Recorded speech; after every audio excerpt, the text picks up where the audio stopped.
ತರಾಸು ಸುಬ್ಬರಾಯರು. ಸುಬ್ಬರಾಯರು ಕನ್ನಡ ಸಾಹಿತ್ಯದಲ್ಲಿ ಭಾಗ 1, ಭಾಗ 2, ಭಾಗ 3 ಅಂತ ಬರೆದವರು ತರಾಸು ಒಬ್ಬರೇ. ಆ ಕಾಲದಲ್ಲಿ ಒಂದು ಕಾಲ ರಕ್ತರಾತ್ರಿ, ಎರಡನೇದು ಬರುತ್ತೆ ಅಂತ ಎರಡನೇ ಏನು ಜನ ಎಲ್ಲ ಮುಗಿದ್ಬಿದ್ದು ಎರಡನೇ ಭಾಗ ಯಾವಾಗ ಬರುತ್ತೆ ಅಂತಹ ಬರಹಗಾರ. ಚಿತ್ರದುರ್ಗದ ಕೋಟೆಗಳು ಇರೋವರೆಗೂ ದುರ್ಗಾಸ್ತಮಾನ ಇರುತ್ತೆ ಕಾದಂಬರಿ. ಅಂಥ ಕೃತಿ ಮಾಸ್ಟರ್ ಪೀಸ್ ಅವ್ರದ್ದು, ಗೊತ್ತಾಯ್ತಾ? ಬರೆದಿದ್ದಾರೆ, ಭಾಳ ಮುಖ್ಯವಾಗಿ ಬರೆದಿದ್ದಾರೆ ಕನ್ನಡದಲ್ಲಿ. ತರಾಸು ಅವರು ಸಾಹಿತ್ಯ ಸಮ್ಮೇಳನ ಅಧ್ಯಕ್ಷ ಆಗಲಿಲ್ಲ. ಹೇಗೋ ನನ್ನ ತಿಳಿದ ಹಾಗೆ ನಿನಗೆ ಹೆಂಗೆ ಗೊತ್ತಾಯಿತೋ ಅಂತ ಯಾವನೋ ಪ್ರತಿಕ್ರಿಯೆ ಕೊಟ್ಟರೆ ನಿನಗೆ ಕೊಟ್ರ ಅಂತ ಈ ಥರ ಮಾತಾಡೋರು ಇದ್ದಾರೆ. ನಾವೆಲ್ಲ ಆಗಿನ ಬೆಳೀತಾ ಇರೋರು ನಾವು ಕಿವಿಗೆ ಬೀಳ್ತಾ ಇತ್ತು, ದೊಡ್ಡವ್ರ ಮಾತುಗಳು ಕಿವಿಗೆ ಬೀಳ್ತಾ ಇತ್ತು.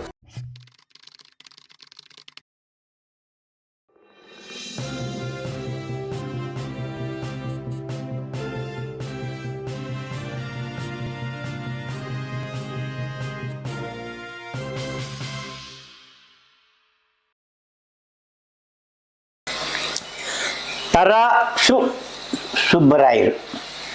ಸುಬ್ಬರಾಯರು ಅವರು ಮೈಸೂರಿನಲ್ಲಿ ಇದ್ದಿದ್ದು. ಆದರೆ ಕನ್ನಡದಲ್ಲಿ ಇವತ್ತಿನವರೆಗೂ ಯಾರೂ ಹೇಳದ ಒಂದು ಮಾತೇನು ಅಂತಂದರೆ, ಈಗ ಬಾಹುಬಲಿ ಅಲ್ಲ ಸಿನಿಮಾ, ಆಮೇಲೆ ಈ ಥರದ್ದು ಭಾಗ 1, ಕಾಂತಾರ ಭಾಗ 1, ಭಾಗ 2. ಕನ್ನಡ ಸಾಹಿತ್ಯದಲ್ಲಿ ಭಾಗ 1, ಭಾಗ 2, ಭಾಗ 3 ಅಂತ ಬರೆದವರು ತರಾಸು ಒಬ್ಬರೇ. ಆ ಕಾಲದಲ್ಲಿ 50ರ ದಶಕದಲ್ಲಿ ಒಂದು ಕಾಲ ರಕ್ತರಾತ್ರಿ, ಎರಡನೇದು ಬರುತ್ತೆ ಅಂತ ಎರಡನೇ ಏನು ಜನ ಎಲ್ಲ ಮುಗಿದ್ಬಿದ್ದು ಎರಡನೇ ಭಾಗ ಯಾವಾಗ ಬರುತ್ತೆ ಅಂತಹ ಬರಹಗಾರ. ತರಾಸು ಕೂತ್ಕೊಂಡ್ರೆ ಬಹಳ ಮುಖ್ಯವಾಗಿ ಕೆಲಸ ಮಾಡಿದ್ದಾರೆ. ಅದರಲ್ಲಿ ಉದಾಹರಣೆ ಹಂಸ ಗೀತೆ ಸಿನಿಮಾ ಆಗಿದೆ. ಹೌದು, ಅದ್ರ ಬಗ್ಗೆ ಏನೇನೇ ನವ್ವಿದವರು ಅದನ್ನು ಏನೇ ಮಾಡಿದ್ರು ಕೂಡ ಅನಂತಾಗ್ ಅವರ ಅಭಿನಯ ಅದ್ಭುತವಾದ ಅಭಿನಯ, ಅದಕ್ಕೊಂದು ಇದನ್ನು ತಂದು ಕೊಟ್ಟಿದೆ. ಸಂಗೀತದ ಮೇಲೆ ಕೆಲವು ಕೃತಿಗಳು ಕನ್ನಡದಲ್ಲಿ ಬಂದಿವೆ.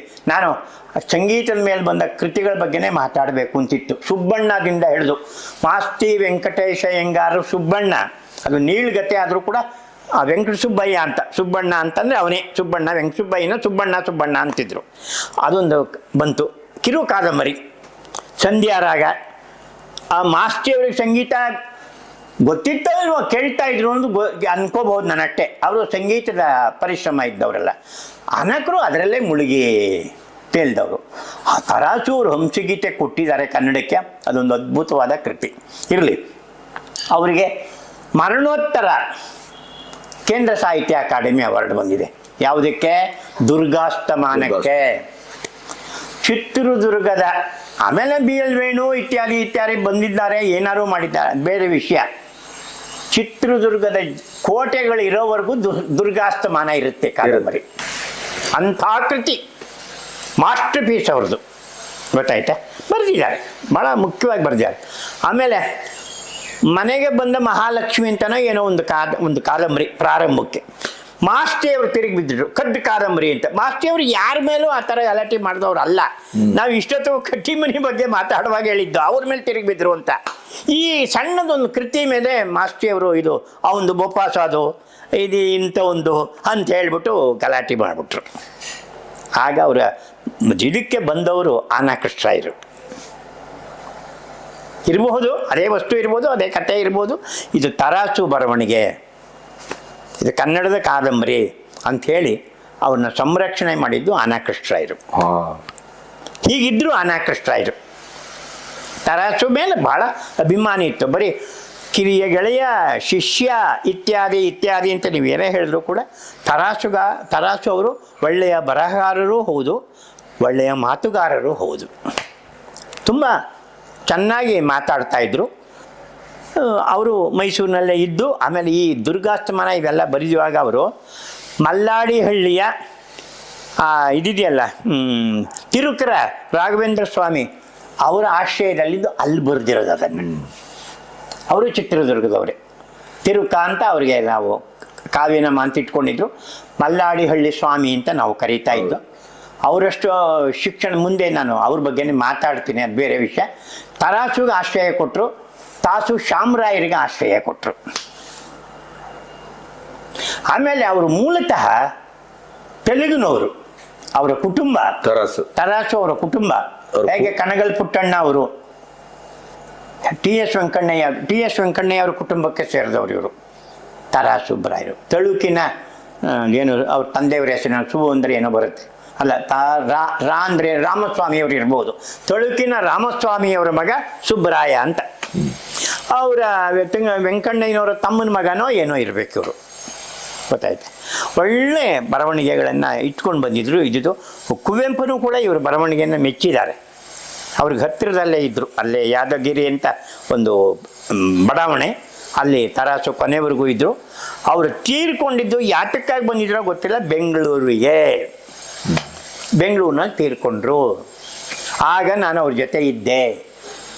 ಅವ್ರನ್ನ ಮೈಸೂರಿಗೆ ಕಳಿಸೋದಕ್ಕೆ ಕಾರಿನ ವ್ಯವಸ್ಥೆ ಇತ್ಯಾದಿ ಎಲ್ಲ ಕೂಡ ಮಾಡಿದ್ದು ನಾನು. ಹೆಮ್ಮೆಯಿಂದ ಹೇಳ್ಕೊಳ್ತೀನಿ ಅದನ್ನು ನಾನು ಬರೀ ಇವತ್ತು ಹೇಳ್ತಾ ಇರೋದಲ್ಲ. ಅವ್ರಿಗೆ ಗಿರಿಕನ್ಯೆ ಅಂತನೋ ಏನೋ ಒಂದು ಪುಸ್ತಕದ ಹೆಸರು ಹೌದದು, ಮನೆ ಹೆಸರು ಹೌದು ಗಿರಿಕನ್ಯೆ. ಆಮೇಲೆ ಅವ್ರಿಗೊಂದು ಅಭಿನಂದನಾ ಗ್ರಂಥ ತೀರ್ಕೊಂಡ ಮೇಲೆ ಪುಸ್ತಕ ತಂದಿದ್ದಾರೆ, ಅದರಲ್ಲೆಲ್ಲ ಬರೆದಿದ್ದಾರೆ. ಹರಿಹರ ಪ್ರಿಯನೇ ನಿಂತು ಅವ್ರನ್ನ ಮೈಸೂರಿಗೆ ಕಳಿಸ್ಕೊಡುವ ದೇಹವನ್ನು ಮಾಡಿದ್ದಾರೆ. ಅಷ್ಟು ಅಭಿಮಾನ ತರಾಸು ಅವ್ರ ಮೇಲೆ ಅಂತೇಳಿ ಅಂತ. ಅವರಿಗೆ ಗರ್ವ ಇರಲಿಲ್ಲ, ಜಂಬ ಇರಲಿಲ್ಲ. ಆಮೇಲೆ ಯಾರನ್ನು ಮುಳುಗಿಸ್ಬಿಡ್ಬೇಕು, ಹಾಳು ಮಾಡಿಬಿಡ್ಬೇಕು ಅನ್ನುವಂಥ ಯಾವ ಭಾವನೆಯೂ ತರಾಸು ಸುಬ್ಬರಾಯರಿಗಿರಲಿಲ್ಲ. ಅದ್ಭುತವಾಗಿ ಓದೋರು ಅವರು, ಓದುಗರಾಗಿದ್ದರು, ಚರಿತ್ರೆಯನ್ನು ಚೆನ್ನಾಗಿ ಓದಿದ್ರು ಅವರು. ಹಾಗಾಗಿಯೇ ದುರ್ಗಾಸ್ತಮಾನ ಅಂತ ಕಾದಂಬರಿಯನ್ನು ಬರೆದು ಒಂದು ಓದುಗರನ್ನ ಸೃಷ್ಟಿ ಮಾಡಿದರು. ಆನಾಕ್ರು ಹೇಗೆ ಓದುವ ರುಚಿಯನ್ನು ಪ್ರಾರಂಭ ಮಾಡಿದ್ರು, ಅದನ್ನು ಮುಂದುವರಿಸಿದವರು ತರಾಸು ಅವರು. ಆ ಕಟ್ಟಿಮನಿ ನಿರಂಜನರ ಆ ಕೆಲಸ ಮಾಡಿಲ್ಲ. ಒಳ್ಳೊಳ್ಳೆ ಪುಸ್ತಕಗಳು ಕೊಟ್ಟಿದ್ದಾರೆ, ಆಯಿತು. ಬಂದಿದ್ದನ್ನು ಕಟ್ಟಿಮನಿದ ಓದಿದ್ದೀರಾ ಅಂದರೆ ಯಾರು ಓದಬಹುದು, ನಿರಂಜನರು ಓದಿದ್ದೀರಾ ಅಂದರೆ ಎಡಪಂಥದ ಇದಿದ್ದಲ್ಲೋ. ಹಾಗಲ್ಲ. ತರಾಸು ಮೊದಲೇ ಹೇಳಿದಾಗೆ ಈಗ ಆನಾಕ್ರು ಭಾಗ 1 ಭಾಗ 2 ಅಂತ ಯಾವುದನ್ನು ಬರೆದಿಲ್ಲ ಆನಾಕ್ರು ಅವರು, ನಿರಂಜನರು ಬರೆದಿಲ್ಲ. ಅದು ತರಾಸುಗೆ ಮಾತ್ರ ಇತ್ತದು. ಆಮೇಲೆ ಪ್ರಜ್ಞಾ ಪ್ರವಾಹ ತಂತ್ರವನ್ನು ಬಳಸಿದ್ದು ಮೊದಲು ಕನ್ನಡದಲ್ಲಿ ಸಣ್ಣ ಕಥೆಯ ಮೂಲಕ ತರಾಸು ಅವರು. ಅದು ನವ್ಯದವರ ಆಮೇಲೆ ಅದನ್ನು ಬೆಳವಣಿಗೆ ಮಾಡ್ಕೊಂಡು ಬಂದರು, ಗೊತ್ತಾಯ್ತಾ. ಹಾಗಾಗಿ ಬಹಳಷ್ಟು ಕೃತಿಗಳನ್ನ ಅನುವಾದ ಮಾಡಿದ್ದಾರೆ. ಇಂಗ್ಲೀಷಿಂದ ಕನ್ನಡಕ್ಕೆ ಒಳ್ಳೊಳ್ಳೆ ಕೃತಿಗಳನ್ನ ಅವರು ಅನುವಾದ ಮಾಡಿದ್ದಾರೆ. ಅವರು ಬರಹಗಾರರು ಮಾತ್ರನಾ ಅಥವಾ ಬೇರೆ ವೃತ್ತಿ ಏನಾದ್ರು? ಯಾರು? ತರಾಸು ಏನೂ ಇಲ್ಲ ಅವರಿಗೆ, ಏನೂ ಇಲ್ಲ. ಅದು ಯಾವ್ದಾದ್ರು ಪತ್ರಿಕೆಯಲ್ಲಿ ಜರ್ನಲಿಸ್ಟಾಗಿ ಕೆಲಸ ಮಾಡಿದರೆ ಅದು ನಂಗೆ ಗೊತ್ತಿಲ್ಲ. 100ಕ್ಕೆ ಶತಗತಾಯ ಅವರು ಬರಹಗಾರರೇ. ಆನಾಕ್ರು ಇದ್ದಾಗೆ ಆನಾಕ್ರು ಎಲ್ಲೂ ಕೆಲಸ ಮಾಡಿಲ್ಲ, ತರಾಸು ಅವರು ಎಲ್ಲೂ ಕೆಲಸ ಮಾಡಿಲ್ಲ. ಹಾಗಾಗಿ ತರಾಸು ಅನ್ನುವ 3 ಅಕ್ಷರವೇ ಧ್ಯೇಯ ಪ್ರೇರಣೆಯ ಅಕ್ಷರಗಳಾಗಿತ್ತು ಆವತ್ತಿನ ಓದುಗರಿಗೆ.